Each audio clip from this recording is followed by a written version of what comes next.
मध्य प्रदेश के मुख्यमंत्री डॉक्टर मोहन यादव सोमवार को इंदौर के कमला नेहरू प्राणी संग्रहालय यानी चिड़ियाघर पहुंचे, जहां उन्होंने पक्षी विहार का दौरा किया। साथ ही विभिन्न प्रजातियों के पक्षियों को अनाज के दाने भी खिलाए। साथ ही कर्नाटक से लाए गए जंगली भैंसे के 2 जोड़े यानी बाइसन का भी निरीक्षण किया। दरअसल मुख्यमंत्री डॉक्टर मोहन यादव रविवार को देर शाम इंदौर पहुंचे थे और इसी इंदौर के शासकीय रेस्ट हाउस रेसिडेंसी कोठी में रात्रि विश्राम करने के बाद इंदौर के चिड़ियाघर पहुंचे, जहां उन्होंने इंदौर महापौर पुष्यमित्र भार्गव, विधायक महेंद्र हाड़िया, गोलू शुक्ला सहित अन्य कई भाजपा नेताओं के साथ चिड़ियाघर परिसर का दौरा किया। इस दौरान उन्होंने पक्षी विहार में जाकर विभिन्न प्रकार की चिड़िया और तोता भी देखे। वहीं पक्षी विहार में कई विदेशी प्रजातियों के पक्षी भी शामिल हैं, जिन्हें मुख्यमंत्री डॉक्टर मोहन यादव और अन्य नेताओं ने दाना भी खिलाया। इसके बाद मुख्यमंत्री गोल्फ कार में बैठकर कर्नाटक से इंदौर लाए गए जंगली भैंसों के समूह और ऑस्ट्रिच को देखने पहुंचे, जहां मीडिया से चर्चा करते हुए उन्होंने बताया कि मध्य प्रदेश में पशु पक्षियों के लिए असीम संभावना है। जहां एक और नाबिया से लाए गए चीते और अपनी प्रजाति बढ़ा रहे हैं, वहीं दूसरी ओर इंदौर नगर निगम और चिड़ियाघर के प्रयासों से लाए गए बाइसन और ऑस्ट्रिच भी यहाँ के वातावरण के हिसाब से मध्य प्रदेश को रहने लायक जगह बना रहे हैं। मध्य प्रदेश में पशु पक्षियों के लिए असीम संभावना है, जिससे आने वाले समय में प्रदेश के पर्यटन को बढ़ावा मिलेगा। मध्य प्रदेश में वन्य जीव संपदा ये परमात्मा की दया से बहुत समृद्ध है।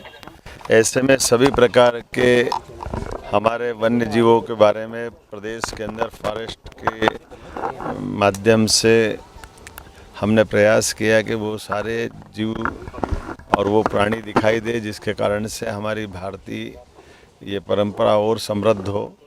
कई सारी ऐसी प्रजातियां भी हैं जो काल के प्रवाह में पहले यहाँ थी, आज ख़त्म हो गई। ऐसे में हमने पिछले समय यहाँ कोबरा देने का प्रयास किया था। कोबरा हमारे यहाँ 60-70 साल पहले तक मध्य प्रदेश में होता था। उसके बाद में वो छत्तीसगढ़ जब अलग हुआ और फिर छत्तीसगढ़ के उस कुछ हिस्सों में बचा है। ऐसे में हमने कोबरा वापस मध्य प्रदेश में आए तो यहाँ जू में दिया था और उसकी पेड़ बनाया है। हमारे लिए पिछले समय यहाँ वातावरण की दृष्टि से जेबरा ने अपना परिवार बढ़ाना प्रारंभ किया है। ये साउथ अफ्रीका का जानवर हमारे यहाँ इस आबोहवा को अपना रहा, ये अच्छी और गौरव की बात है। बीते समय यहाँ से लायन का जोड़ा हमने दिया और बदले में बाइसन अर्थात जंगली भैंसा के 2 जोड़े और शुतुरमुर्ग के 2 जोड़े लाए हैं। शुतुरमुर्ग ये पक्षी भले ही है लेकिन उड़ने वाला पक्षी नहीं है, लेकिन ये हमारे लिए अपने इस प्रदेश का गौरव बढ़ाने के लिए ऐसे लगातार प्रयास कर रहे हैं, जिनके माध्यम से हमारे वन्य संपदा से वापस हम अपने उस दौर में आए और लोगों की जानने समझने की, जिनको ज्ञान अर्जन करना, उन नज़दीक से देखने की, परस्पर आत्मीयता को डेवलप करने के लिए प्रयास कर रहे हैं। मैं इंदौर जू के आज इस यात्रा में अपने नए मेहमान जू के अंदर बाइसन के जो जोड़ों के नाम भी बड़े जोरदार हैं, रुद्र, कल्की, तापी, तुलसी, ये चारों हमारे परिवार का हिस्सा बने हैं।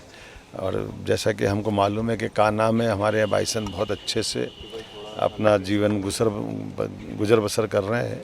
आने वाले समय में धीरे धीरे करके बाकी अभयारण्य में भी हम पहुँचाएँगे। चीता तो एशिया में पहली बार हमारे मध्य प्रदेश में सफलतापूर्वक परिवार भी बढ़ा रहा है और श्योपुर के बाद अब गांधी सागर में भी हमने उनको छोड़ा है। मैं मान के चलता हूं कि ये क्रम जारी रहना चाहिए। यशस्वी प्रधानमंत्री सभी क्षेत्रों में बराबरी से ध्यान दे रहे हैं। ऐसे में ये इकोसिस्टम फिर डेवलप हो, हमारा भी प्रयास रहेगा। एक बार फिर मैं अपने इस जू के माध्यम से प्रदेशवासियों को, देशवासियों को ये कहना चाहूँगा कि मध्य प्रदेश समान रूप से सभी क्षेत्रों में बढ़ रहा है। ऐसे वन्य संपदा के माध्यम से भी एक नई छलांग लगाने के लिए हम लोग आगे बढ़ रहे हैं। आइए अपने नज़दीक से परमात्मा की इन कृतियों को भी देखें और सह अस्तित्व की भावनाओं को भी प्रोत्साहन दें। मेरी अपनी ओर से बधाई।